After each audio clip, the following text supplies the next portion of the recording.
Handa na ba ang inyong mga puso para sa isang kwentong susubok sa inyong pananaw tungkol sa pag-ibig at pagtataksil? May mga pagkakataong ang pinakamasakit na sugat ay nagmumula, hindi sa isang kaaway, kundi sa taong minsan mong tinawag na iyong buhay. Paano kung ang lahat ng iyong pinagkatiwalaan ay isa lamang palang maskara? Halina't pakinggan natin ang kwento ni Sinagtala, isang babaeng natutong lumaban kahit pa ang tanging sandata niya ay ang kanyang diwang hindi kayang supilin. We did everything we could. Brain death is irreversible. I'm so sorry, she's gone. Ang mga salitang iyon, malamig at matalas, ay parang punyal na tumagos sa bawat sulok ng kanyang kamalayan. Isang boses ng lalaki, formal at walang emosyon. Boses ng isang doktor. Hindi. Isang sigaw na walang tunog ang kumawala mula sa kaibuturan ng kaluluwa ni Sinagtala. Gusto niyang imulat ang kanyang mga mata, igalaw ang kanyang mga daliri, sumigaw para ipaalam sa kanilang lahat na nagkakamali sila. Buhay ako. Naririnig ko kayo. Nandito ako. Ngunit ang kanyang katawan ay isang seldang bakal na ikinulong ang kanyang nag-aapoy na diwa. Walang sumunod sa utos ng kanyang isip. Ang tanging nararamdaman niya ay ang bigat ng kanyang mga talukap at ang mabining paghaplos ng kumot sa kanyang balat. Ang hangin mula sa aircon. Ang mahinang tunog ng makinang nagpapanatili sa pagtibok ng kanyang puso. Narinig niya ang isang pamilyar na hikbi. Silakan, ang kanyang asawa. Gawin niyo ang lahat, Dok. Basag ang boses nito.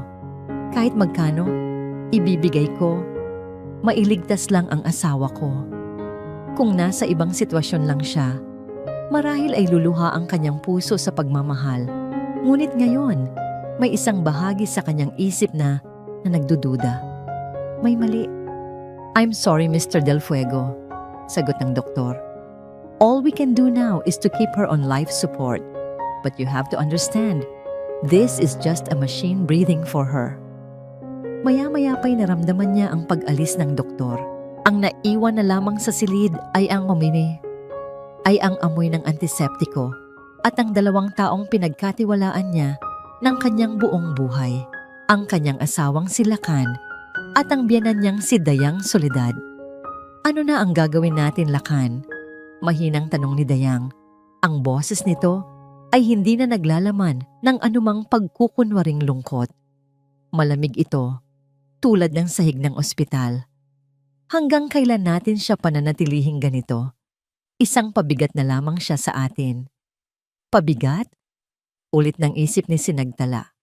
Ako, pabigat? Konti na lang, Mama, sagot ni Lakan. Ang boses na minsan ay nanghaharana sa kanya ay ngayoy puno ng kalkulasyon. Kailangan nating hintayin ang tamang panahon. Kapag nakuha na natin ang insurance at kapag nailipat na sa pangalan ko ang lahat ng ari-arian niya, saka natin siya pwedeng palayain. Parang binuhusan ng nagyayelong tubig ang buong pagkatao ni Sinagtala. Ang bawat salita ay tumatagos sa kanyang pandinig. Nililaso ng bawat alaala ng pagmamahal na minsan niyang pinaniwalaan. Insurance. Ari-arian. Ito ba ang halaga niya? Dapat siguraduhin mong walang magiging problema sa abogado ng pamilya nila, sabi ni Dayang. Alam mo namang mas matalino pa sa kuwago ang matandang Bayani Aguinaldo na yon. Nakausap ko na siya, Mama. Akala niya ay nagluluksa ako. Hindi niya alam. Matagal ko nang plinano ang lahat ng ito. Isang halakhak ang kumawala kay Lakan. Isang halakhak na puno ng tagumpay at kasamaan. Ang halakhak na yon ang tuluyang sumira sa puso ni Sinagtala. Gusto niyang magwala. Gusto niyang bumangon at sampalin ang mukha ng lalaking pinangakuan niya ng habambuhay. Biglang bumukas ang pinto ng kanyang isipan. Isang alaala ang lumitaw. Ang araw ng kanilang kasal.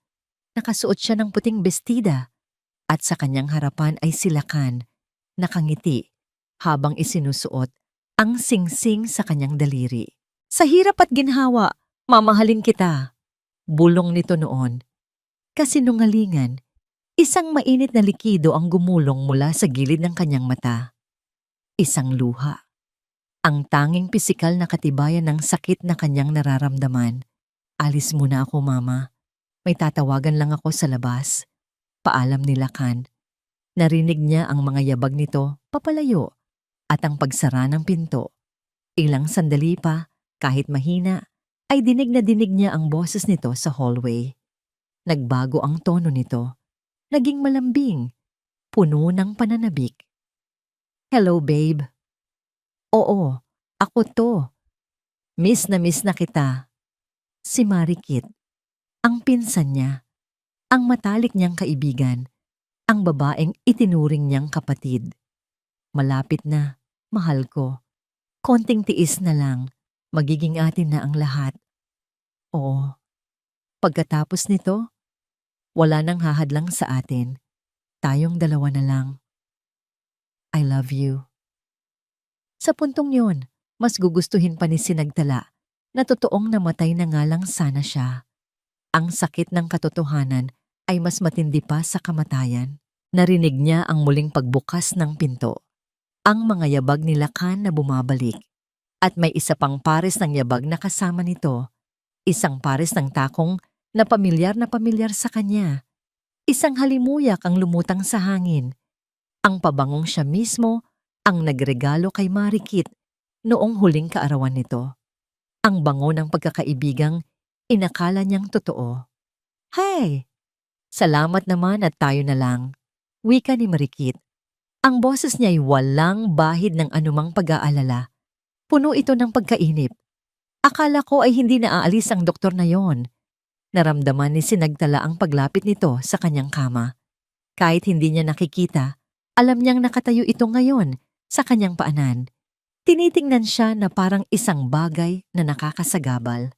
Tingnan mo nga naman, patuloy ni Marikit. May halong pang-uuyam sa kanyang boses. Parang anghel kong matulog. Mukhang payapang-payapa. Hindi niya alam. Halos isumpa na natin siya para lang matapos na to. Marikit! Tumigil ka! Saway ni Lakan. Ngunit mahina ang kanyang boses. Walang kapangyarihan. Baka may makarinig sa'yo. Sino? Siya? Tumawa si Marikit. Isang tawang kasing lamig ng yelo. Lakan, huwag kang ang duwag. Sabi ng doktor. Wala na yan. Halaman na lang. Ang tanging hinihintay na lang natin ay ang paghila sa plug. Hayop ka, Marikit. Hayop kayong lahat. Gustong isigaw ni Sinagtala. Ang bawat hibla ng kanyang pagkatao ay nagnanais na gumalaw, na manlaban. Ngunit wala siyang magawa, kundi ang makinig. Ang tanggapin ang bawat salitang parang lason na dahan-dahang pumapatay sa kanyang pag-asa. Ang mahalaga ay ang mga plano natin. Sabat ni Dayang, ang boses niya ang nagpapatahimik sa dalawa. Marikit, siguraduhin mong nakahanda ang lahat ng dokumento para sa paglilipat ng mga ari-arian. Don't worry, tita. Mayabang na sagot ni Marikit. Ako pa ba? Matagal ko nang pinag-aralan ang pirma ng best friend ko. Hindi na niya malalaman na unti-unti nang napupunta sa atin ang lahat ng pinaghirapan ng pamilya niya. Naramdaman ni Sinagtala ang paghawak ni Lakan sa kamay ni Marikit. Narinig niya ang tunog ng kanilang mga labi na nagtatagpo sa isang mabilis na halik sa sarili niyang silid. Sa tabi ng kanyang higaan, kung saan siya'y walang kalaban-laban. Ang eksenang yon ay mas masakit pa sa libu-libong karayom. Pagkatapos ng ilang sandali ng katahimikan, muling nagsalita si Marikit. Ang tanong nito, ang magiging huling patak ng lason na sisira sa gabing iyon. So ano na? Kailan pa ba natin tatapusin to? Tanong niya kay Lakan. Ang boses niya ay puno ng kasabikan. At paano na yung isa? Natahimik si Sinagtala sa kanyang isipan. Yung isa? Anong isa? Ang tinutukoy ni Marikit. Ang sanggol? Pero ligtas ang anak niya, di ba? Nasa nursery ito, isang malusog na babae. Ang kanyang si Dalisay, ang kanyang pag-asa. Sino o ano ang isa? Ang tanong ay umalingaw-ngaw sa madilim na silid ng kanyang isipan. Isang misteryong mas nakakatakot pa sa banta ng kamatayan. Yung isa, ang tanong ni Marikit, ay parang isang matulis na pako na bumaon sa isipan ni Sinagtala. Paulit-ulit itong umalingaw-ngaw sa gitna ng katahimikan, naghahanap ng kasagutang kinatatakutan niyang malaman. Sino ang tinutukoy niya? Anong sikreto pa ang itinatago ng mga taong ito sa kanya? Ano bang sinasabi mo, Marikit? Ang boses ni Lakan ay naglalaman ng bahagyang pag-aalala. Hinaan mo ang boses mo. Relax ka lang, Lakan. Walang ibang nakakarinig. Sagot ni Marikit. At naramdaman ni Sinagtala ang pag-upo nito sa gilid ng kanyang kama. Ang bigat ng katawan nito sa kutsyon ay isang paalala ng kanyang karumal-dumal na presensya. Ngunit ang biyenan niyang si Dayang Soledad ang sumagot sa tanong at ang kanyang mga salita ay mas malamig pa sa hanging nagmumula sa aircon. Ang tinutukoy ni Marikit ay ang kapatid ni Dalisay. Parang huminto ang pag-ikot ng mundo ni Sinagtala. Ang mahinang pagtibok ng makina na sumusubaybay sa kanyang puso ay tila naging isang malakas na dagundong sa kanyang pandinig. Kapatid? Paano nangyari yon? Malinaw ang sinabi ng doktor. Isang malusog na sanggol na babae. Isa lang. Iyon ang sinabi nila. Maingat ka sa mga pananalita mo, Marikit. Babala ni Dayang. Kahit pa isa na lamang siyang gulay, hindi natin alam. This hospital has ears. Huwag kayong mag-alala, tita. Mayabang na tugon ni Marikit. Everything is going according to our plan. Hindi ba't ito naman talaga ang plano mula sa simula? Kahit noong nasa sinapupunan pa lang sila ni Sinagtala, ang bawat salita ay isang piraso ng isang palaisipan na dahan-dahang nabubuo sa isip ni Sinagtala at ang larawang lumalabas ay isang imahe ng purong kasamaan. Kambal. Nagdalang tao siya ng kambal. Ang sakit at pagkalito ay biglang napalitan ng isang damdaming mas malakas. Galit. Isang nag-aalab na galit na nagmula sa kaibuturan ng kanyang pagiging ina. Ang batang si Dalisay, pagpapatuloy ni Dayang, ang boses niya ay tila isang hukom na naglalabas ng sentensya. Siya ang magiging susi sa yaman. Siya ang legal na tagapagmana. Ang kapatid niyang si Himig. Huminto ito sandali na para bang ninanamnam ang bawat salita. Siya ang solusyon sa mga utang natin. Himig. Isang napakagandang pangalan. Isang pangalan na hindi man lang niya narinig. Isang pangalan na ninakaw sa kanya. Nakausap ko na ang kliyente, sabi ni Marikit. Handa na sila sa oras na makuha natin ang package. Malinis ang transaksyon. Walang makakaalam na nag-exist ang pangalawang bata. Magkano ang alok nila? Tanong ni Lakan, ang boses niya ay puno ng kasakiman. Ang lalaking minahal niya ay nagtatanong kung magkano ang presyo ng sarili niyang anak. Mga demonyo. Ang sigaw ni Sinagtala sa kanyang isipan ay nagpayanig sa kanyang buong diwa. Mga hayop kayo, sa isang iglap, nawala ang lahat ng kanyang pagnanais na mamatay na lang. Ang kadiliman ay napalitan ng isang nag-uumapaw na liwanag. Ang liwanag ng isang inang handang gawin ang lahat para sa kanyang mga anak. Ang kanyang katawan ay maaaring nakakulong, ngunit ang kanyang isipan ay malaya. At sa isipang iyon, siya ay isang leona. Handang pumatay para protektahan ang kanyang mga supling. Hindi ako mamamatay. Hindi ako pwedeng mamatay. Kailangan kong mabuhay. Para kay Dalisay. At para kay Himig. Biglang bumukas ang pinto. Agad na natahimik ang tatlo. Isang pamilyar at malumanay na boses ang narinig ni Sinagtala. Sir Lakan, Ma'am Dayang, oras na po para sa gatas ni Baby Dalisay. Si Yaya Alonsina. Ang matapat niyang yaya. Pumasok si Alonsina habang tulak-tulak ang isang maliit na crib. Narinig ni Sinagtala ang mahinang pag-unggot ng kanyang anak. Isang tunog na nagbigay ng kakaibang lakas sa kanyang puso. Sige, Alonsina, iwan mo na lang siya dyan pagkatapos. Utos ni Dayang, ang boses niya ay may mabilis na bumalik sa pagkukunwaring pagiging isang nag-aalalang lola. Opo, ma'am. Naramdaman ni Sinagtala ang paglapit ni Alonsina sa kanyang tabi. Inilagay nito ang bassinet malapit sa kanyang kama. Narinig niya ang mahinang pag-awit ni Alonsina ng isang lumang hele, isang kantang madalas awitin ng kanyang ina noong siya'y bata pa. Tulog na, aking mahal. Nandito lang si nanay. Sa gitna ng kasamaan na bumabalot sa silid, ang boses ni Alonsina at ang presensya ng kanyang anak ay isang sagradong espasyo ng pagmamahal at kalinisan. Ang amoy ng baby powder ay humalo sa hangin, nilalabanan ang laso ng kasakiman na kanina pa niya nalalanghap. Ito ang kanyang unang sinag ng pag-asa. May isang tao sa silid na nasa panig niya, kahit pa hindi nito alam ang buong katotohanan. Matapos ang ilang minuto, narinig niyang muling nagsalita si Alonsina. Ayan, busog na ang prinsesa. Napakabait na bata. Inayos nito ang kumot ng sanggol at bumulong, nandito lang si Yaya para sa'yo at para sa mami mo. Umalis si Alonsina at muling bumalik ang mabigat at nakakalasong katahimikan sa silid. Naghintay sila ng ilang sandali bago muling nagsalita. Siguraduhin mong hindi masyadong malapit ang Yaya na yan kay Sinagtala, wika ni Dayang. Masyadong matanong, ngunit hindi na sumagot si Marikit o si Dayang.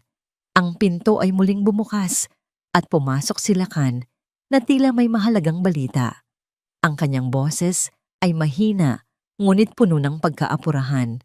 Nakausap ko na ang buyer. Huminto ang paghinga ni Sinagtala. Gusto nilang makita ang bata bukas. Gusto nilang makita ang bata bukas. Ang mga salita ni Lakan ay parang isang sentensya ng kamatayan para sa maliit na anghel na hindi pa man niya nakikita. Bukas, ganoon na lamang kabilis, ganoon na lamang kadali para sa kanila na ipamigay ang isang buhay, isang piraso ng kanyang puso. Isang nag-aalab na apoy ang biglang sumiklab sa loob ni Sinagtala. Tinupok ang lahat ng bakas ng pagiging biktima. Ang takot ay nariyan pa rin, ngunit ngayon ay may kasama na itong determinasyon. Isang determinasyong bakal na mas matibay pa sa rehas ng kanyang katawan. Hindi ako papayag. Kung ang isip niya lang ang gumagana, gagawin niyang sandata ang kanyang isip. Kung ang pandinig niya lang ang natitira, gagawin niyang espiya ang kanyang mga tainga. Ngunit hindi iyon sapat. Kailangan niya ng paraan para makalabas. Kailangan niya ng paraan para makipag-ugnayan sa mundo. Isinara niya ang kanyang kamalayan sa mga boses ng mga halimaw na nakapaligid sa kanya. Hindi na niya pinakinggan ang kanilang mga bulungan tungkol sa pera at mga plano. Sa halip, ipinuon niya ang lahat ng kanyang lakas, bawat hibla ng kanyang pagkatao, sa isang solong layunin. Gumising ka, katawan ko. Makinig ka sa akin. Pinili niya ang isang target. Ang kanyang kanang hintuturo. Ang daliring isinusuot niya ng singsing na sagisag ng mga sirang pangako. Galaw. Iniutos niya sa kanyang isip. Inilagay niya ang lahat ng kanyang galit. Lahat ng kanyang pagmamahal para sa kanyang mga anak. Sa utos na yon. Walang nangyari. Gumalaw ka. Muli niyang sigaw sa kanyang sarili. Inalala niya ang mukha ni Lakan, ang tawa ni Marikit, ang malamig na tingin ni Dayang. Ginamit niya ang puot bilang panggatong. Wala pa rin. Ang kanyang daliri ay nanatiling walang buhay, isang dayuhang bagay na nakakabit sa kanyang kamay. Ang kanyang katawan ay isang traidor. Isang alon ng kawalan ng pag-asa ang nagbadyang lunurin siya. Paano? Paano siya lalaban kung ang sarili niyang katawan ay kalaban niya? Ngunit bigla, narinig niya ang mahinang pag-iyak ni Dalisay mula sa crib. Isang tunog na humila sa kanya, pabalik mula sa bingit ng pagsuko. Hindi para sa akin. Bulong niya sa kanyang isip. Para sa kanila. Para kay Dalisay. Para kay Himig. Sinubukan niya ulit. This time, hindi galit ang ginamit niya, kundi pagmamahal. Inisip niya ang pakiramdam ng pagyakap sa isang sanggol. Ang amoy nito, ang init ng munti nitong katawan. Para sa mga anak ko, gumalaw ka. Pumasok si Yaya Alunsina sa silid. Lumapit ito sa crib para patahanin si Dalisay, ngunit ang mga mata nito ay nakatuon kay Sinagtala. May lungkot at awa sa mga mata nito. Lumapit si Alunsina sa kanya, may dalang basang bimpo. Dahan-dahan nitong pinunasan ang kanyang muka.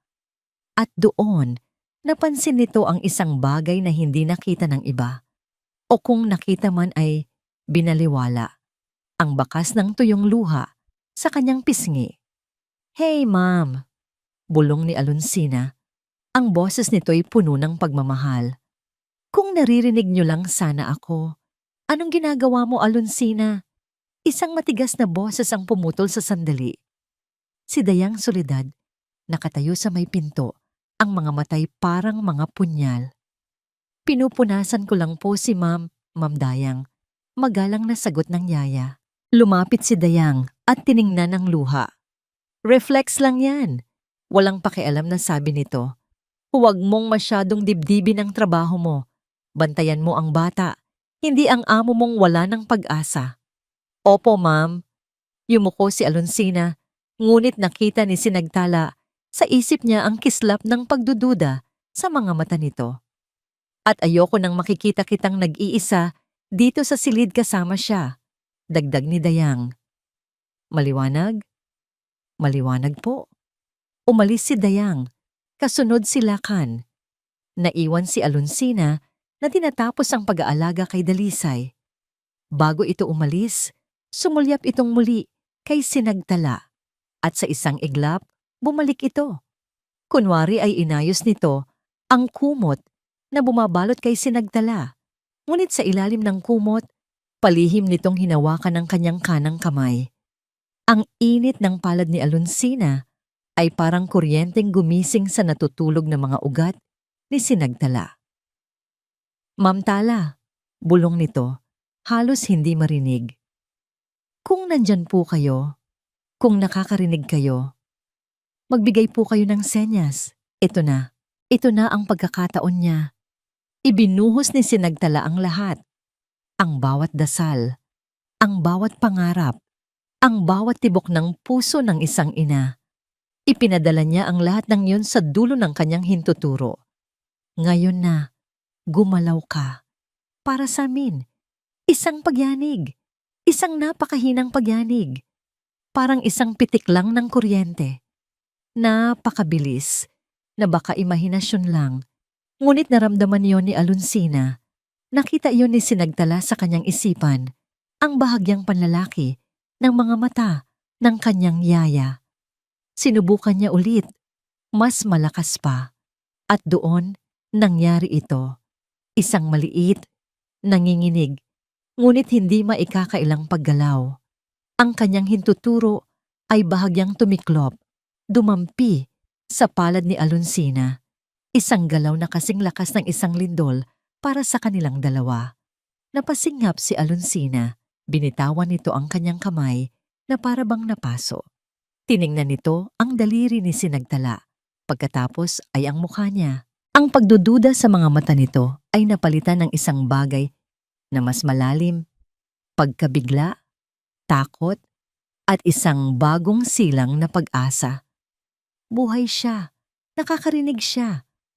Sa sandaling iyon ng kanilang lihim na pag-uusap, narinig nilang pareho ang tunog ng mga yabag na pabalik sa silid. Mabilis at mabibigat na mga yabag, ang mga yabag ni Lakan. Mabilis pa sa kidlat ang reaksyon ni Alunsina. Sa pagpasok ni Lakan, agad niyang binitawan ang kamay ni Sinagtala at nagkunwaring inaayos ang kumot nito. Ang puso niya'y dumadagundong sa kanyang dibdib. Isang patak ng pawis ang namuo sa kanyang noo. "Bakit ka nandito pa, Alunsina? Hindi ba't sinabi kong bantayan mo ang bata sa nursery?" Tanong ni Lakan. Ang boses niya'y iritado. Hindi napapansin ang tensyon sa silid. "Paumanhin po, sir." Mahinahon, ngunit nanginginig na sagot ni Alunsina. "Inayos ko lang po ang kumot ni ma'am. Medyo malamig po kasi." Tiningnan lang siya ni Lakan ng may pagtataka bago ibaling ang atensyon sa cellphone nito. Para sa kanya, si Alonsina ay isang anino lamang, isang kasambahay na walang anumang halaga. Hindi niya alam na ang aninong yon ang nag-iisang kakampi ng kanyang asawa. Umalis si Lakan at naiwan si Alonsina na hindi makahinga ng maayos. Sumulyap siya sa amo. Ang mga mata nila'y nagtagpo sa isang paraang sila lang ang nakakaalam. Isang pangunawa ang nabuo sa gitna ng katahimikan. Hindi na siya nag-iisa, hindi na sila nag-iisa. Kinabukasan, naghahanap si Alonsina ng tiyempo. Nang abala si Dayang sa pakikipag-usap sa telepono sa labas at si Lakan ay may kausap ng mga doktor, dahan-dahan niyang itinulak ang crib ni Dalisay palapit sa kama ni Sinagtala. "Ma'am," bulong niya habang nagkukunwaring inaayos ang lampi ng sanggol. "Ma'am Tala, kung talagang naririnig niyo ako, igalaw niyo po ang daliri niyo ng isang beses para sa oo." Sa ilalim ng kumot, ipinuon ni Sinagtala ang lahat ng kanyang natitirang lakas. Isang beses para sa oo. At ang kanyang daliri sa gitna ng panginginig ay gumalaw. Isa. Napasinghap si Alonsina, ngunit agad itong nagpatuloy. 2 beses po para sa hindi. Muling gumalaw ang daliri ni Sinagtala. 1, 2. Isang sistema ang nabuo. Isang lihim na wika sa gitna ng panganib. Sa unang pagkakataon sa loob ng maraming araw, naramdaman ni Sinagtala na siya'y tao muli, hindi isang halaman. Sa kalagitnaan ng kanilang lihim na pag-uusap, pumasok si Lakan kasama si Marikit. May dala silang mga dokumento. Umarte si Alonsina na abala sa sanggol, ngunit ang kanyang mga tainga ay nakatutok sa usapan. "Ito na ang deed of sale para sa lote sa Tagaytay," sabi ni Marikit. Inilalatag ang papel sa isang mesa. "Kailangan ko lang ng pirma niya. Madali lang to. Kabisado ko na ang bawat kurba ng sulat kamay niya." "Good," sagot ni Lakan. "Kapag nabenta yan, may pambayad na tayo sa utang natin kay Mr. Tan." Bawat salita ay isang dagok sa puso ni Sinagtala. Pinapanood niya sa kanyang isipan ang unti-unting paggiba nila sa lahat ng kanyang naipundar, sa lahat ng minana niya sa kanyang mga magulang. At wala siyang magawa kundi ang makinig. Kinahapunan, habang natutulog si Dalisay at wala ang magbiyenan, sinubukan ni Alonsina ang kanyang unang hakbang. Alam niyang kailangan nilang humingi ng tulong. Naalala niya ang matandang abogado ng pamilya Marasigan, si Attorney Contreras. Palihim siyang lumabas ng silid, nagtungo sa isang sulok ng hallway at idinayal ang numero nito. "Hello, Attorney Contreras? Si Alonsina po ito, yaya ni Ma'am Sinag." "Anong ginagawa mo?" Isang malamig na boses ang bumasag sa kanyang likuran. Napatigil si Alonsina at dahan-dahang lumingon. Si Dayang Soledad, nakatayo roon na parang isang estatwa ng yelo, ang mga matay nag-aapoy. "Ma'am Dayang, tumatawag lang po. Sa pamilya ko sa probinsya." Nanginginig na palusot ni Alonsina. Ngunit kinuha ni Dayang ang telepono mula sa kanyang kamay at tiningnan ang screen. Nakita nito ang pangalan ng abogado. Ngumisi si Dayang, isang ngising nakakakilabot. "Talaga? Kamag-anak mo pala si Attorney Contreras." Mahinahon, ngunit puno ng pagbabantang sabi nito. "Makinig ka sa akin, Alonsina. Isa ka lang katulong. Ang trabaho mo ay mag-alaga ng bata, hindi ang makialam sa buhay ng mga amo mo. Sa susunod na makita kitang gumagawa ng bagay na hindi ko gusto, sisiguraduhin kong hindi lang trabaho ang mawawala sa'yo, kundi pati ang kapayapaan ng pamilya mo sa probinsya." Binalik nito ang telepono kay Alonsina. Maliwanag. "Oo po, ma'am." Bumalik si Alonsina sa silid na talunan. Ang pag-asa niya'y halos maubos na. Umupo siya sa tabi ni Sinagtala. Ang kanyang mga balikat ay nakakrus. Naramdaman ni Sinagtala ang bigat ng kanyang kabiguan. Alam niyang nabigo ang plano nito. Hindi sila pwedeng sumuko. Ipinikit ni Sinagtala ang kanyang mga mata sa isipan. Kailangan nila ng ibang plano. Isang taong mas malakas. Isang taong hindi kayang takutin ni Dayang. Isang pangalan ang lumitaw sa kanyang alaala. Isang pangalan na kinatatakutan sa mundo ng batas. Isang henyo. Isang mandirigma. Hinintay niyang lumapit si Alonsina para punasan ang kanyang braso. Nang dumampi ang bimpo, sinimulan niya. Tap, tap, tap, tap, tap. Nagulat si Alonsina. Tumingin ito sa daliri ni Sinagtala. Hindi ito ang senyas para sa oo o hindi. Iba ito. Paulit-ulit. Ma'am, anong ibig sasabihin niyan? Nag-focus si Sinagtala. Ipinadala niya ang imahe ng salita sa kanyang isip, umaasang maiintindihan ng matapat na yaya. Abogado. Tap, tap, tap, tap, tap. Ba, yani. Tap, tap, tap, tap, tap. Abogado? Bulong ni Alonsina sa sarili. Abogado? Bayani? Sa abot ng kanyang makakaya, iginalaw ni Sinagtala ang kanyang daliri. Isang beses, oo, isang bagong kislap ng pag-asa ang sumilay sa mga mata ni Alonsina.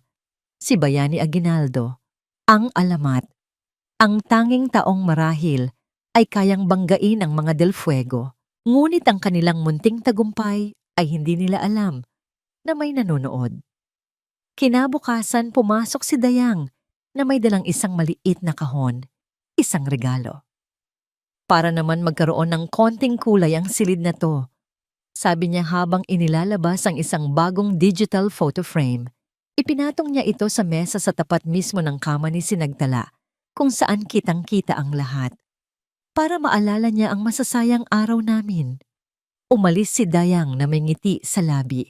Ngunit habang tinitingnan ni Alonsina ang larawang nagpapalit-palit sa screen, hindi niya napansin ang isang maliit, itim na tuldok sa gilid ng frame. Isang maliit na lente. Isang matang hindi kumukurap na ngayon ay nagmamasid sa bawat galaw, sa bawat senyas, sa bawat lihim na pag-asa sa loob ng silid ng panganib. Ang pagkakaroon ng kamera sa silid ay isang malaking dagok sa kanilang munting pag-asa. Naramdaman ni Sinagtala ang pag-iingat ni Alonsina. Hindi na nito magawang lumapit sa kanya o hawakan man lang ang kanyang kamay. Ang kanilang lihim na wika ay pansamantalang naputol at muling bumalik ang pakiramdam ng pag-iisa at kawalan ng kapangyarihan kay Sinagtala. Ang araw na kinatatakutan niya ay dumating. Ang araw ng pagdating ng mga buyer.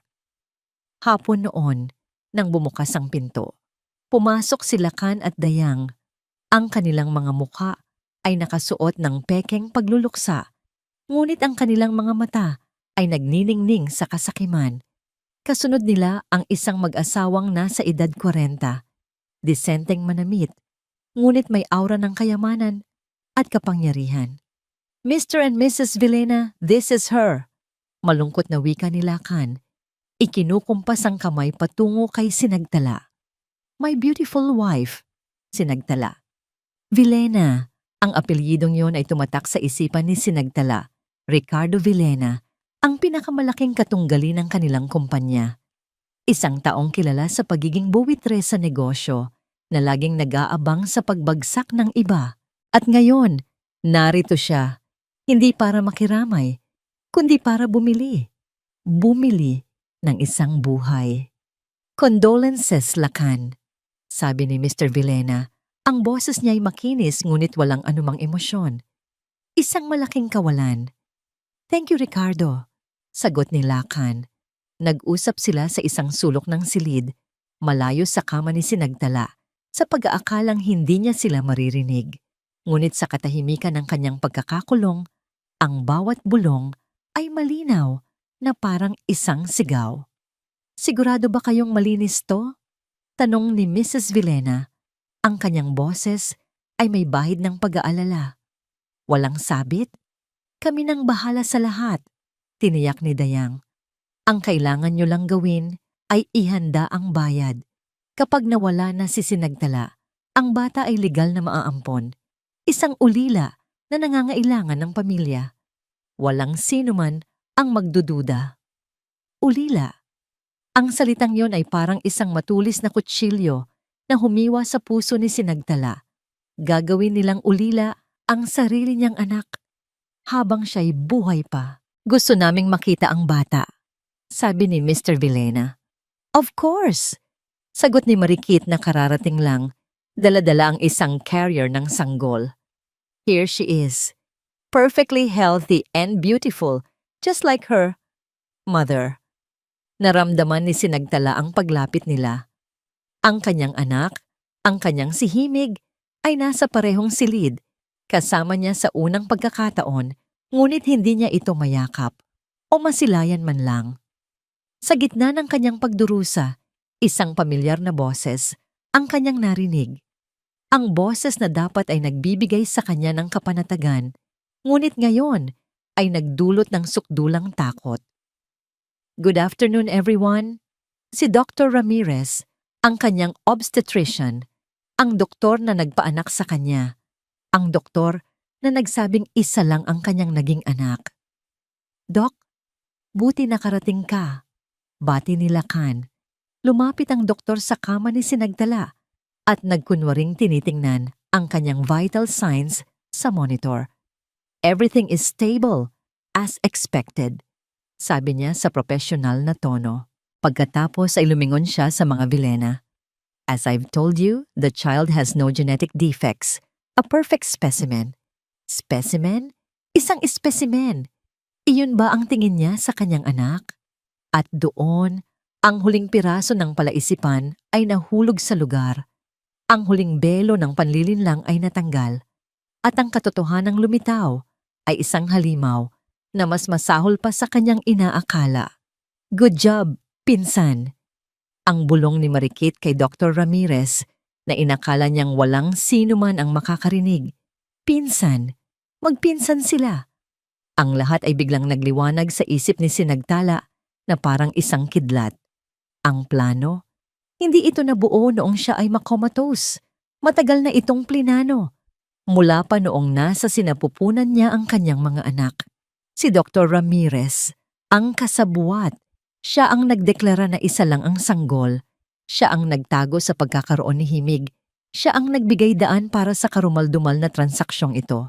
Ang pagtataksil na ito ay mas malalim, mas masakit, mas demonyo kaysa sa inakala niya.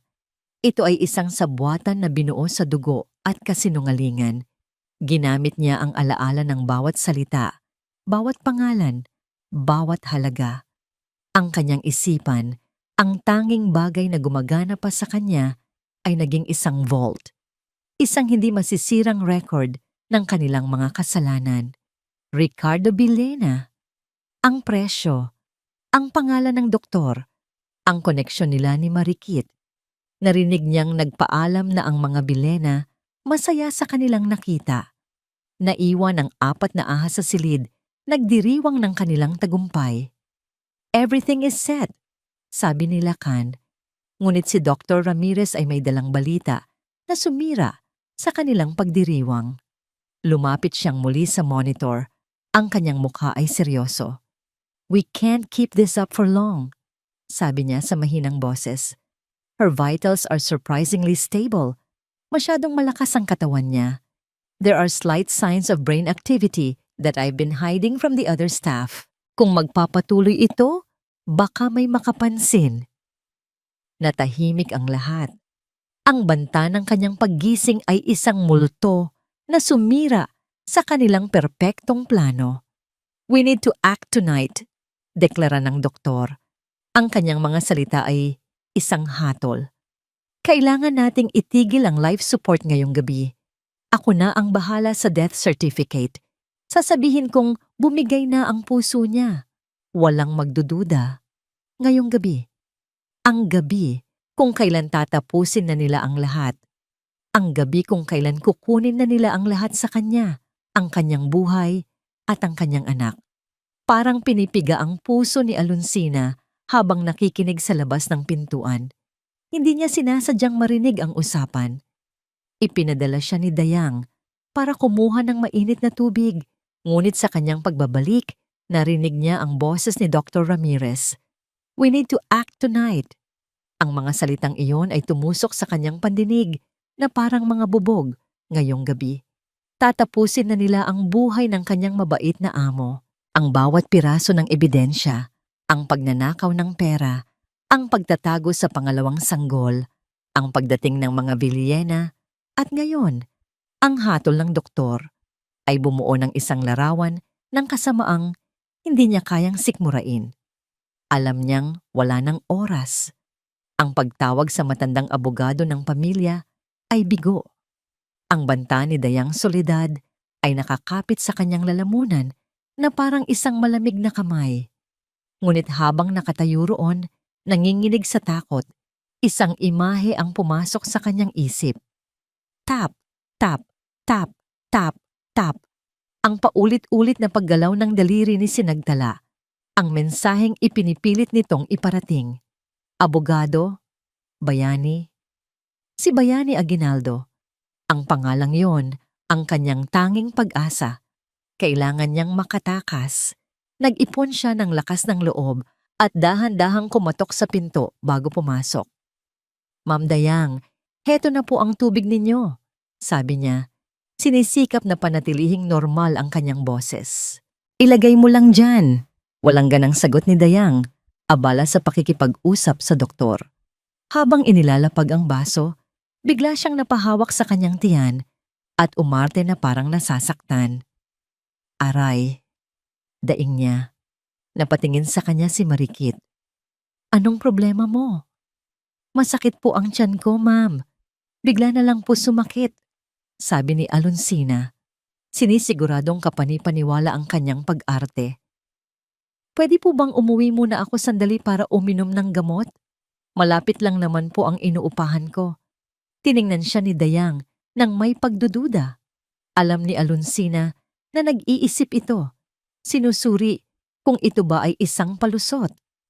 Ngunit ang sakit ay isang bagay na hindi nito kayang patunayan o pasinungalingan. Sige, pagpayag ni Dayang pagkatapos ng ilang sandali. Pero bumalik ka kaagad. Maraming kailangang gawin dito. Opo, ma'am. Salamat po. Mabilis na lumabas ng silid si Alonsina, hindi lumingon pabalik. Habang naglalakad siya sa hallway, pakiramdam niya ay may mga matang nakasunod sa kanya. Bawat hakbang ay mabigat.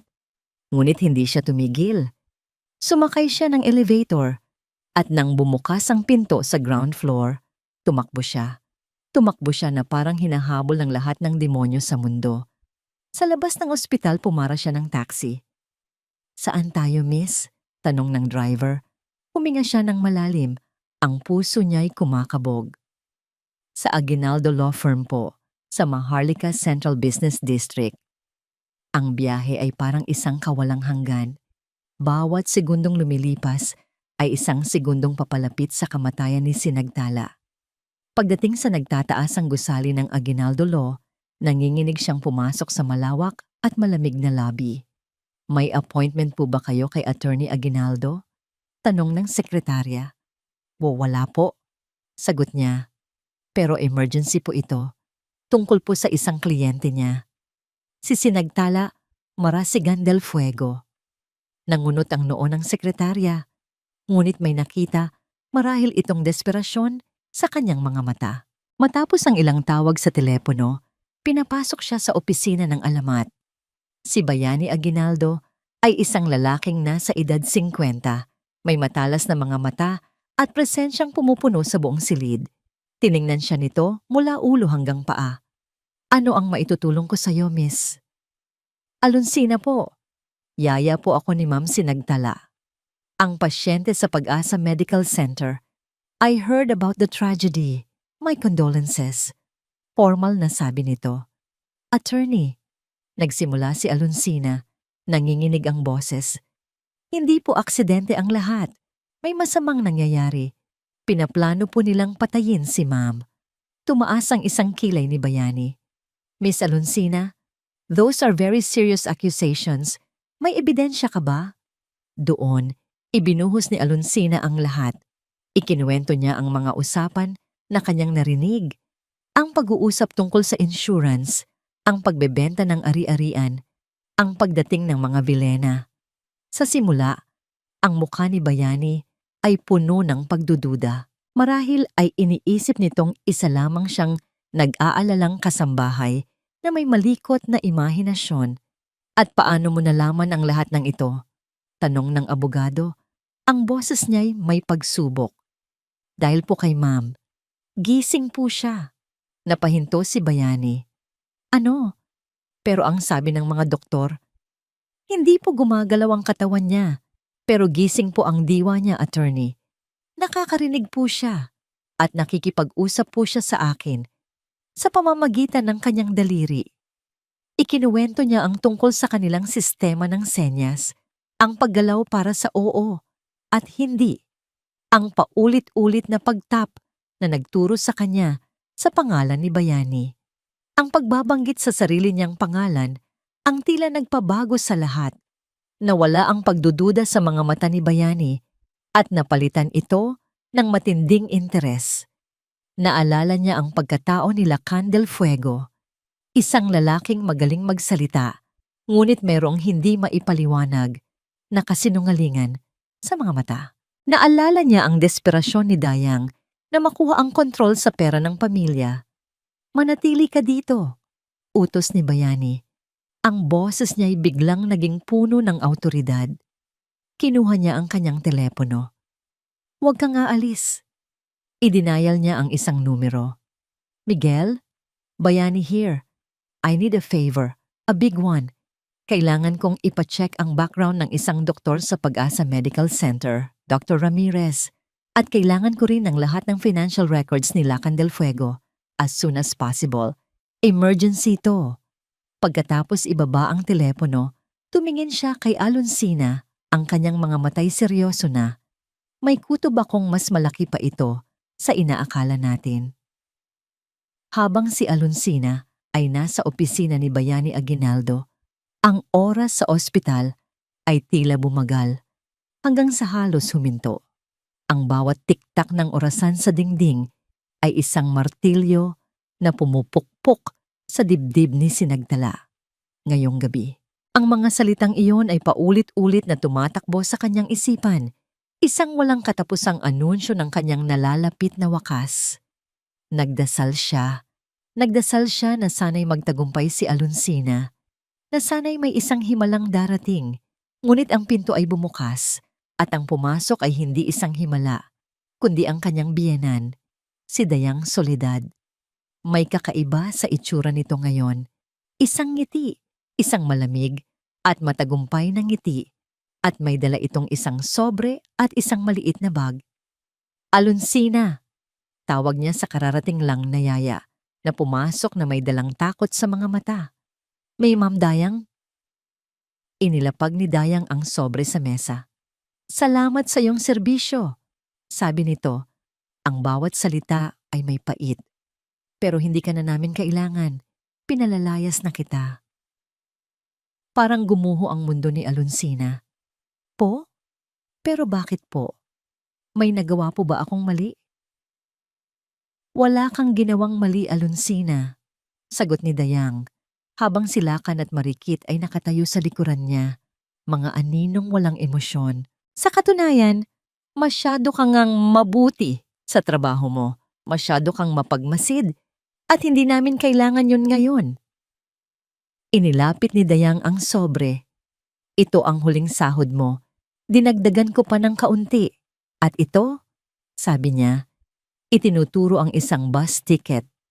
Pamasahe mo pabalik sa probinsya. Ngayon din, may kotse nang naghihintay sa'yo sa labas para ihatid ka sa terminal. Ang mga salita ay isang hatol. Hindi lang siya tinatanggal sa trabaho. Ipinapatapon siya. Inilalayo siya kay Sinagtala sa pinakakritikal na sandali.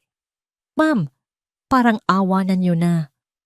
Pagmamakaawa ni Alonsina, ang mga luhay na mumuuna sa kanyang mga mata. Lumingon siya kay Sinagtala, isang tingin na puno ng sakit at kawalan ng magawa. Umalis ka na habang maganda pa ang usapan natin, sabi ni Dayang. Ang boses niya'y may bakal na babala. Kung hindi, baka kung ano pa ang mangyari sa pamilyang iniwan mo sa Bicol. Iyon na ang huling salita. Ang banta ay malinaw. Walang nagawa si Alonsina kundi ang yumuko, kunin ang sobre at tiket at talikuran ng amo na isinumpa niyang proprotektahan. Bago siya tuluyang lumabas, isang huling sulyap ang ibinigay niya kay Sinagtala sa pamamagitan ng salamin sa pinto. Isang sulyap na nagsasabing, "Patawad."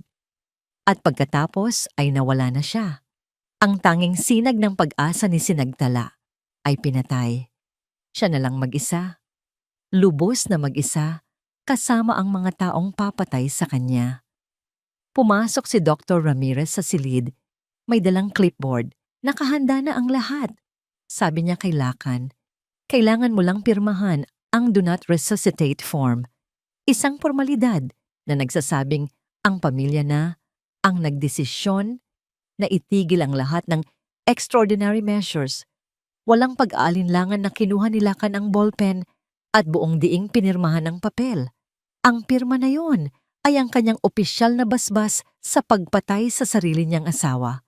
"Ako na ang bahala sa mga nurses sa station," sabi ng doktor. "Sasabihin kong kailangan ng pasyente ng absolutong katahimikan. Walang sino man ang papasok dito maliban sa atin." Umalis ang doktor para gawin ang kanyang sinabi. Ang silid ay naging isang puntod. Ang tanging maririnig na lamang ay ang ritmikong tunog ng life support machine, isang tunog na malapit ng magwakas. Naiwan ang tatlo, si Lakan, si Dayang at si Marikit, nakapalibot sa kanyang kama. Para silang mga buwitreng naghihintay sa huling hininga ng kanilang biktima. Ang galit at determinasyon ni Sinagtala ay unti-unting nilamon ng isang nakakaparalisang takot. Walang Alonsina, walang bayani, walang sino man ang darating para iligtas siya. Ito na ang katapusan. Naramdaman niya ang paglapit ni Lakan sa gilid ng kanyang kama. Ang amoy ng pabango nito, ang pabangong minsan niyang inibig, ay ngayoy amoy ng kamatayan. Inabot nito ang kanyang kamay. Ang kamay na walang buhay. "Sinagtala, mahal ko." Bulong nito. Ang boses niya ay puno ng huwad na emosyon, marahil para sa sarili nitong konsensya. "Patawarin mo ako, pero kailangan na kitang palayain. Kailangan mo nang magpahinga." Isang halik ang idinampi nito sa kanyang noo. Isang halik ni Judas, malamig, nakakasuklam. Pagkatapos ay binitawan nito ang kanyang kamay. Narinig niya ang mga yabag nito papalapit sa makina. Ang makina na humihinga para sa kanya. Ang makinang nag-uugnay sa kanya sa mundo ng mga buhay. Ang katahimikan ay nakakabingi. Maging ang tiktak ng orasan ay tila tumigil. Ang tanging naririnig na lamang niya ay ang kabog ng sarili niyang puso na nararamdaman niya sa kanyang isipan at ang mahinang ugong ng aparato. "Paalam, mahal ko." Ang huling mga salita ni Lakan. Sa kadiliman ng kanyang isipan, nakita niya ang isang kamay. Ang kamay ng kanyang asawa. Dahan-dahang umaabot. Palapit ng palapit sa pulang switch ng power. Ang huling gabi ay dumating na. Ang kamay ni Lakan ay nakabitin sa hangin. Isang anino ng kamatayan na ilang pulgada na lamang ang layo mula sa pulang switch. Ang kanyang huling mga salita, "Paalam, mahal ko," ay nanatiling nakalutang sa malamig na hangin ng silid. Isang huling pagkutya sa kanilang nasirang sumpaan. Sa loob ng madilim na teatro ng isipan ni Sinagtala, ang lahat ay tila bumagal. Ito na ba ang katapusan? Pagkatapos ng lahat ng kanyang narinig, lahat ng kanyang ipinaglaban sa loob ng kanyang isipan, dito ba magtatapos ang lahat? Sa isang pitik ng daliri ng lalaking minsan niyang pinagkatiwalaan ng kanyang puso? Hindi. Isang salita ang umalingaw-ngaw, hindi mula sa kanyang lalamunan, kundi mula sa kaibuturan ng kanyang kaluluwa. Isang salitang mas malakas pa sa takot, mas mainit pa sa galit. Isang salita na dala ng pagmamahal. Ang mga imahe ng kanyang mga anak ay biglang lumitaw sa kanyang isipan. Si Dalisay, na payapang natutulog sa nursery, at si Himig, ang anak na hindi pa niya nakikita, na nasa bingit ng isang madilim na kapalaran. Ang dalawang mukhang iyon ang naging panggatong sa isang himalang matagal nang natutulog. Mula sa isang lugar na malalim sa loob niya, isang enerhiya ang dumaloy, isang utos ang ipinadala niya, hindi na sa kanyang daliri, kundi sa kanyang mga mata. Mulat, isang pagyanig, isang panginginig sa kanyang mga talukap. Napansin niyo ni Lakan, napahinto siya, ang kanyang kamay ay nanigas. Ano yon? Bulong niya sa sarili. Mumulat ka. At sa isang iglap, na para bang sinira ang 1,000 tanikala, ang mga mata ni Sinagtala ay bumukas. Malabo sa simula. Pagkatapos ay dahan-dahang luminaw. Ang unang nakita niya ay ang kisame ng ospital. Pagkatapos, ang mukha ng kanyang asawa. Isang mukha na puno ng pagkabigla na mabilis na naging purong takot. Sinubukan niyang magsalita. Ang kanyang lalamunan ay tuyo at nangangati. Isang tunog lamang ang lumabas sa simula. Isang mahinang ungol. Ngunit hindi siya sumuko. Ibinuhos niya ang lahat ng natitirang lakas. Huwag! Ang salita ay basag at mahina. Ngunit sa nakakabinging katahimikan ng silid, ito ay kasing lakas ng isang kulog. Nanlaki ang mga mata ni Lakan. Napatakip ng bibig si Marikit. Naging estatwang bato si Dayang Soledad. Tumingin si Sinagtala diretso sa mga mata ni Lakan, ang mga matang puno ng pagkakasala. Huwag mong ituloy, Lakan. Sabi niya, mas malinaw na ngayon. Narinig ko ang lahat. Ang huling 3 salita ay ang bombang sumira sa kanilang mundo. Ang takot sa mukha ni Lakan ay napalitan ng desperasyon. Hindi maaari. Ngunit bago pa man siya makagawa ng anumang hakbang, bago pa man niya maituloy ang kanyang masamang balak o tumakbo para tumakas, isang malakas na kalabog ang yumanig sa pinto, bang. Bumukas ang pinto nang may malakas na puwersa. Sa bungad nito, nakatayo si Bayani Aguinaldo. Ang kanyang mukha ay seryoso at puno ng awtoridad. Sa likuran niya ay ang umiiyak ngunit matatag na si Alonsina at 2 unipormadong pulis para itong isang eksena mula sa isang pelikula. Ang mga kontrabida nahuli sa akto. Ang mga tagapagligtas dumating sa tamang oras. Anong ibig sabihin nito? Sigaw ni Dayang, unang nakabawi mula sa pagkabigla. Sino kayo para basta-basta na lang pumasok dito? Hindi siya pinansin ni Bayani. Ang mga mata nito ay nakatuon kay Lakan na nakatayo pa rin malapit sa life support machine na parang isang kriminal na nahuli sa pinangyarihan ng krimen. Lakan del Fuego, Dayang Soledad, wika ni Bayani. Ang kanyang boses ay kalmado ngunit may bigat ng batas. Arestado kayo para sa tangkang pagpatay. Hindi totoo yan, kasinungalingan. Tumili si Dayang. Ang kanyang pagiging sopistikada ay naglaho na, napalitan ng itsura ng isang nasukol na hayop. Walang basihan ang mga akusasyon niyo. Talaga? Tanong ko ni Bayani, habang ang isang pulis ay nilalapitan si Lakan at ang isa naman ay si Dayang. Kung ganoon, bakit niyo pinalayas ang nag-iisang testigo sa lahat ng mga pag-uusap ninyo? At bakit ang kamay mo, Mr. Del Fuego, ay nasa mismong switch ng life support ng iyong asawa? Nag-aalala lang ako sa asawa ko, palusot ni Lakan. Ngunit ang panginginig ng kanyang boses ay nagbunyag ng kanyang kasinungalingan. Click! Ang tunog ng posas na isinasara sa mga kamay ni Dayang. Click! Ang tunog ng posas sa mga kamay ni Lakan. Ang musika ng katarungan sa pandinig ni Sinagtala.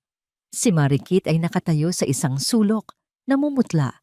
Sinusubukang maging invisible, ngunit isang matalim na tingin mula kay Bayani ang nagsabi sa kanyang hindi siya makakatakas. Habang hinihila palabas ang mag-inang Del Fuego, ang mga mata ni Sinagtala ay nagtagpo sa mga mata ni Alonsina. Sa gitna ng kaguluhan, isang tahimik na pasasalamat at tagumpay ang ibinahagi nilang dalawa. Ngunit hindi pa tapos ang laban. May isang bagay pa. Ang pinakamahalaga sa lahat, habang papalapit sa kanya ang isang pulis para kunan siya ng paunang pahayag, tinipon ni Sinagtala ang kanyang lakas. Sandali, sabi niya. Ang kanyang boses ay mahina pa rin, ngunit puno ng pagkaapurahan. Napahinto ang lahat. Tumingin siya sa pulis. May isa pa, sabi niya. Ang bawat salita ay isang pakikibaka. Ang anak kong si Himig. Ninakaw nila ang anak ko. Kailangan nating mahanap ang anak ko. Ang mga salitang binitawan ni Sinagtala ay nagpabago sa buong takbo ng operasyon. Ang kaso ay hindi na lamang tangkang pagpatay. Ito ay naging isang kaso ng kidnapping at human trafficking. Agad na nagbigay ng utos ang hepe ng mga pulis. Ang buong ospital ay isinailalim sa lockdown.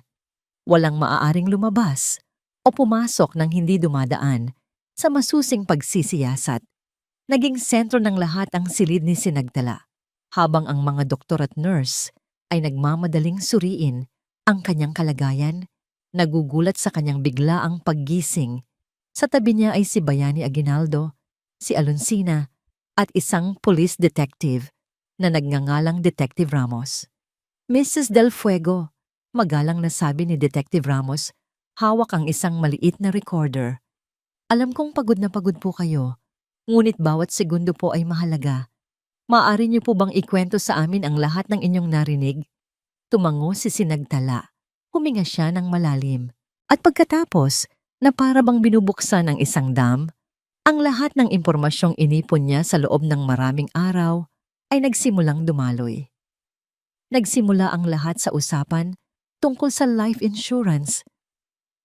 Sa loob ng halos isang oras, walang tigil siyang nagsalita. Ang kanyang boses, bagamat mahina pa rin, ay matatag at malinaw. Isinalaysay niya ang lahat.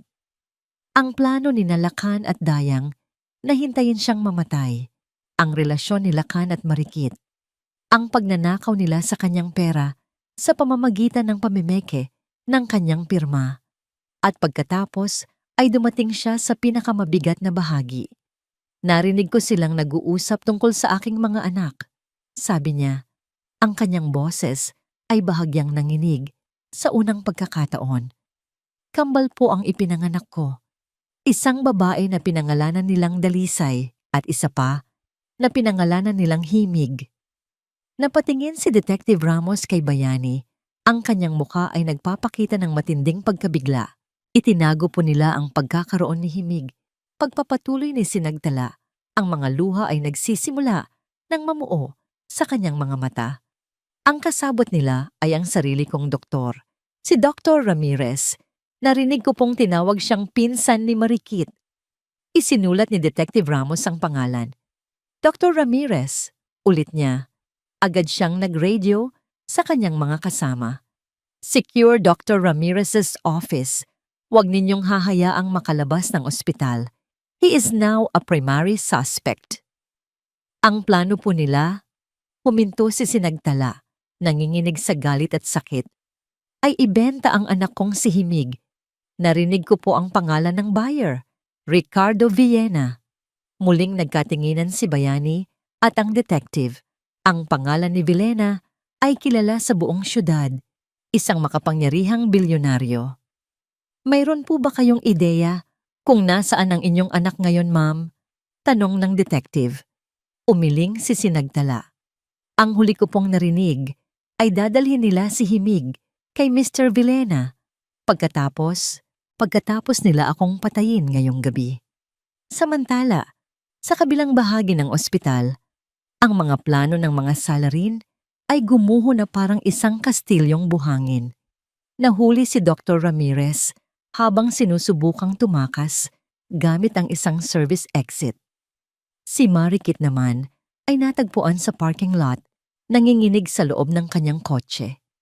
Sa interrogation room ng presinto, ang tapang ni Dayang Soledad ay unti-unting nawala. Wala akong alam dyan, sigaw niya. Kasalanan lahat yan ng Lakan. Siya ang nagplano. Biktima lang ako.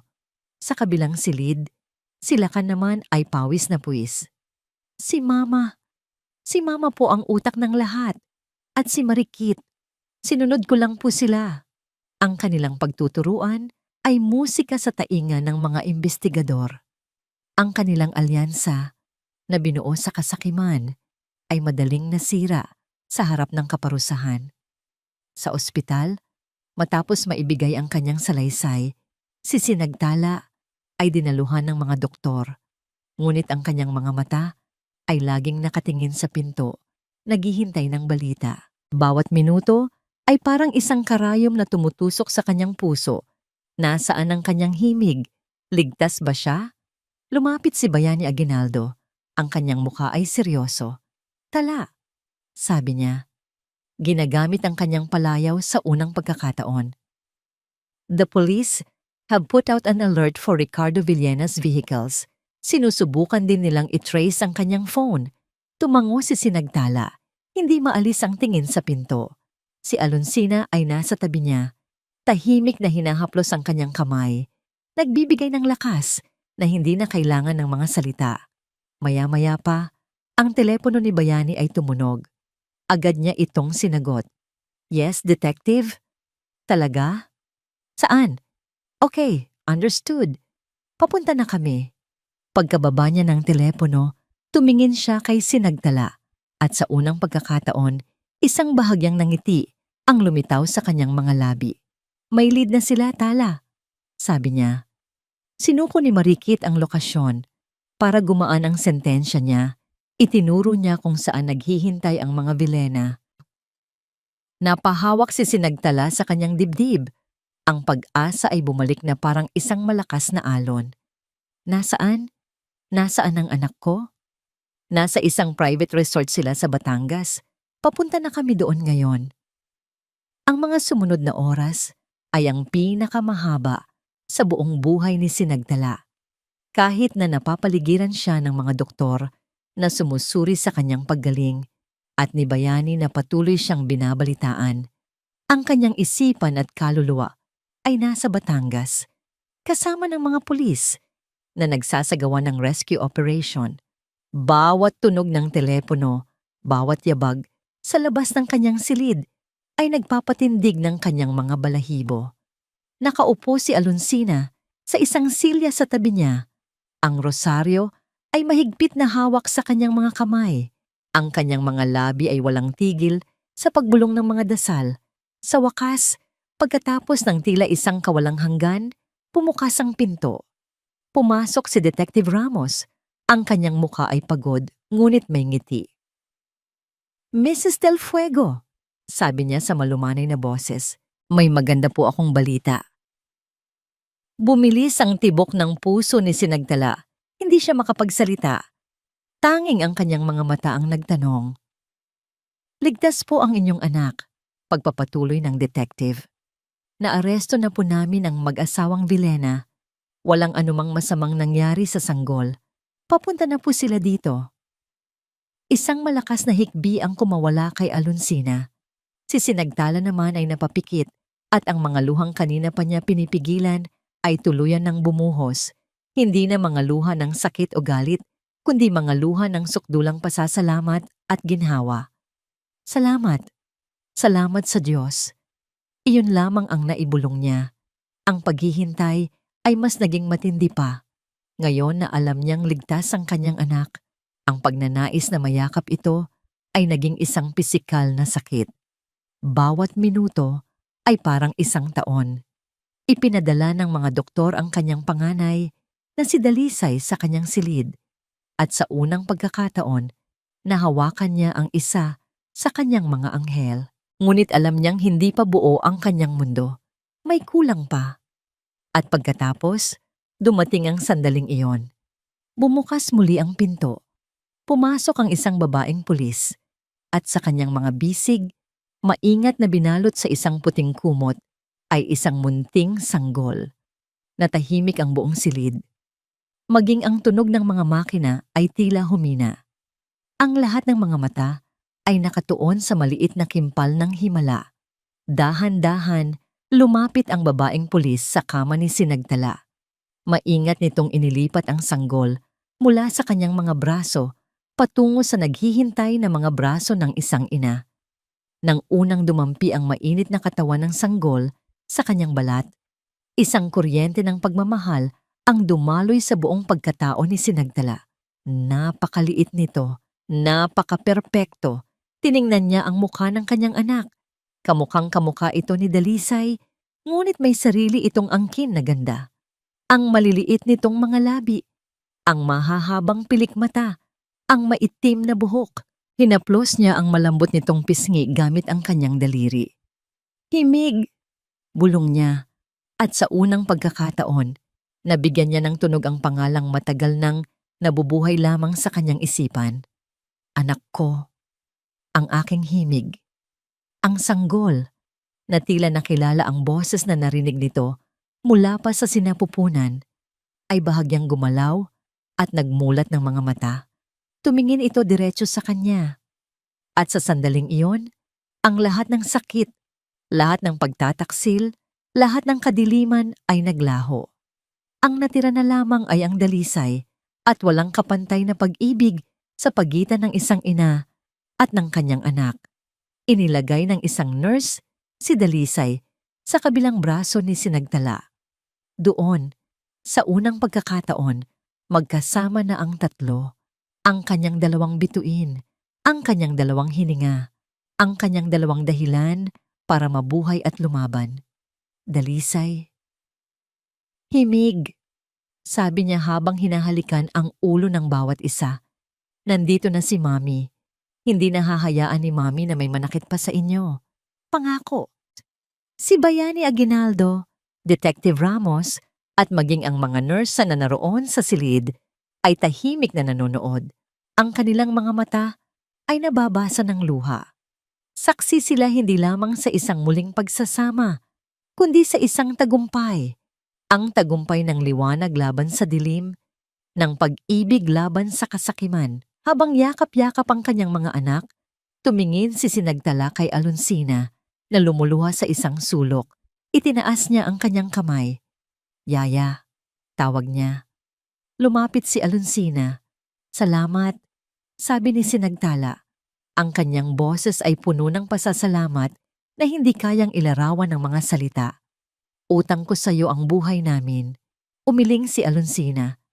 Ginawa ko lang po ang tama. Ma'am, para po sa inyo at para sa mga batang ito. Sa mga susunod na araw, ang silid sa ospital ni Sinagtala ay naging isang santuaryo. Puno ito ng mga bulaklak, mga lobo, at higit sa lahat, ng mga tawa at iyak ng dalawang malulusog na sanggol. Ang balita tungkol sa kanyang milagrosong paggising at sa karumaldumal na krimen ay kumalat na parang apoy. Ngunit sa loob ng 4 na sulok ng kanyang silid, ang tanging mahalaga ay ang paghilom. Isang hapon, ilang linggo pagkatapos ng lahat, pumasok si Bayani Aguinaldo, hindi na bilang isang abogadong nagtatrabaho, kundi bilang isang kaibigan. May dala itong isang folder. Kumusta na ang mga kliyente ko? Nakangiting tanong niya, tumutukoy sa kambal. Malakas at malikot, sagot ni Sinagtala. Isang tunay na ngiti ang nakapinta na sa kanyang mga labi. Umupo si Bayani. May kailangan kang malaman, Tala. Sabi niya, ang kanyang tono ay naging seryoso. Habang iniimbestigahan namin ang mga bank accounts ni Lacan, may natuklasan kami. Hindi lang pala ang personal mong pera ang ninanakaw niya. Ibinigay niya ang folder kay Sinagtala. May kinalaman ito sa totoong estado ng kumpanya ng pamilya mo. Lumipas ang 6 na buwan. Ang malamig at antiseptikong amoy ng ospital ay napalitan na ng halimuyak ng mga bulaklak at bagong gupit na damo. Ang mga tunog ng makina ay naglaho na at ang tanging maririnig na lamang ay ang halakhak ng mga bata at ang himig ng hangin sa tuktok ng isang nagtataasang gusali sa Maharlika City. Sa loob ng isang malaking conference room, nakaupo si Sinagtala sa dulo ng isang mahabang mesa. Ang kanyang buhok ay maayos na nakatali. Ang kanyang suot ay isang matikas na business suit. Wala nang bakas ng babaeng nakahiga at walang kalaban-laban sa isang kama sa ospital. Sa kanyang harapan ay ang mga board members ng Marasigan Corporation Mga lalaki at babaeng mas matatanda sa kanya. Ngunit lahat sila ay nakikinig ng may paggalang. "The numbers are clear, gentlemen," sabi ni Sinagtala. Ang kanyang boses ay kalmado, ngunit puno ng awtoridad, habang itinuturo ang isang graph sa malaking screen. Ang mga utang na iniwan ng dati kong asawa ay halos magpalubog sa kumpanya. Ngunit sa tulong ng bagong financial strategy na ipinapatupad natin, we are not just recovering, we are growing stronger. Isang matandang board member ang umubo. "With all due respect, Miss Marasigan, ang projection na ito ay masyadong optimistiko. Hindi ito optimismo, Mr. De Joya." Putol ni Sinagtala. Tinitingnan ito diretso sa mata. "It is confidence. Confidence in the company my father built and confidence in my leadership. Ang panahon ng kadiliman ay tapos na. Isang bagong liwanag ang sisikat para sa Marasigan Corp. Walang sino man ang nangahas pang sumagot. Tumango na lamang sila. Sa babaeng nasa harapan nila, nakita nila hindi lamang ang nag-iisang tagapagmana, kundi isang tunay na leader na isinilang mula sa apoy. Pagkatapos ng pulong, habang naglalakad palabas, tinanggal ni Sinagtala ang kanyang blazer. Ang CEO ng kumpanya ay naglaho at ang natira ay isang ina na sabik ng umuwi sa kanyang mga anak. Ang kanyang bagong tahanan ay malayo sa ingay ng syudad. Isang bahay na may malawak na hardin na tinawag niyang ang munting hardin ni inay. Doon, sinalubong siya ng dalawang maliliit na figura na masayang gumagapang sa malambot na damo sa ilalim ng maingat na pagbabantay ni Alonsina. "Mommy!" Sigaw ng dalawang maliliit na boses, bagamat hindi pa perpekto ang pagkakabigkas. Bumaba si Sinagtala sa damuhan at dinipa ang kanyang mga braso. Gumapang papalapit sa kanya sina Dalisay at Himig. Ang kanilang mga mukha ay puno ng ngiti. Niyakap niya sila ng mahigpit, nilalanghap ang kanilang matamis na amoy. Ito ang kanyang tunay na yaman. Ito ang kanyang tunay na tagumpay. "Kumusta po ang araw ninyo, ma'am?" tanong ni Alonsina. Inaabutan siya ng isang baso ng malamig na juice. "Maayos naman, Yaya Alun," nakangiting sagot ni Sinagtala. "Pero mas maayos na ngayon dahil kasama ko na kayo." Habang pinapanood nila ang kambal na naglalaro, isang delivery man ang dumating. May dalang isang sobre mula sa opisina ni Bayani Aguinaldo. Alam ni Sinagtala kung ano ang nilalaman nito. Ang huling kabanata ng kanyang nakaraan. Umupo siya sa isang upuan sa hardin at habang ang kanyang mga anak ay naglalaro sa kanyang paanan, binuksan niya ang sulat. Ang mga salita ni Bayani ay formal at direkta. Ang hatol ay naibaba na, reclusion perpetua, habang buhay na pagkabilanggo para kinalakan del fuego at dayang soledad. Walang parole. Sila ay napatunayang nagkasala sa mga kasong frustrated murder, kidnapping at human trafficking. Para kay Marikit na nagsilbing state witness 20 taon ng pagkabilanggo. At para kay Dr. Ramirez na inalis na ng lisensya 25 taon. Walang tuwa na naramdaman si Sinagtala habang binabasa ang mga salita. Walang paghihiganti. Ang tanging naramdaman niya ay isang malalim at tahimik na kapanatagan. Isang pinto ang tuluyan ng nagsara. Isang bigat ang tuluyan ng naalis sa kanyang dibdib. Tiniklop niya ang sulat at inilagay sa kanyang tabi. Hindi na niya kailangang isipin pa ang mga taong yon. Sila ay mga anino na lamang ng isang masamang panaginip na sa wakas ay natapos na. Sa sandaling iyon, isang maliit na kamay ang kumapit sa kanyang binti. Si Himig, sinusubukang tumayo habang nakahawak sa kanya. Sa kabilang banda, si Dalisay naman ay nakatayo na, nanginginig ngunit determinado, humahakbang ng paunti-unti palayo kay Alonsina. Ang kanyang mga unang hakbang, tumingin si Sinagtala sa kanyang dalawang anak. Ang isa ay kumakapit para sa suporta at ang isa ay nagsisimula ng humakbang ng mag-isa. Sila ang kanyang nakaraan at ang kanyang hinaharap. Isang ngiti ng kapayapaan ang sumilay sa kanyang mga labi. Ang hangin ay sariwa, ang langit ay maliwanag. Sa hardin ng kanilang bagong simula, habang pinapanood ang kanyang mga anak na natututong maglakad patungo sa isang magandang bukas, ibinulong niya sa hangin. Ito ang ating tagumpay, mga anak. At dito nagtatapos ang kwento ni Sinagtala, isang kwentong nagpapatunay na kahit sa pinakamatinding dilim, ang liwanag ng pagmamahal ng isang ina ay palaging mananaig. Ang aral na iniiwan sa atin ng kwentong ito ay simple lamang. Ang tunay na lakas ay hindi nasusukat sa kawalan ng pagbagsak, kundi sa kakayahang bumangon sa kabila ng bawat sugat. At ang pag-ibig, lalo na ang pag-ibig ng isang ina para sa kanyang mga anak, ang pinakamakapangyarihang sandata laban sa lahat ng uri ng kasamaan. Maraming salamat po sa inyong walang sawang pagsubaybay sa aming kwento. Naway napulutan ninyo ito ng inspirasyon. Ano po ang masasabi ninyo sa kwento ni Sinagtala? At anong uri ng kwento ang gusto ninyong marinig sa susunod? I-comment lamang po sa ibaba. Ang inyong mga saloobin ay mahalaga sa amin. Hindi dito nagtatapos ang ating paglalakbay. Marami pa pong kwentong kasing ganda at mas puno ng aral dito sa aming channel.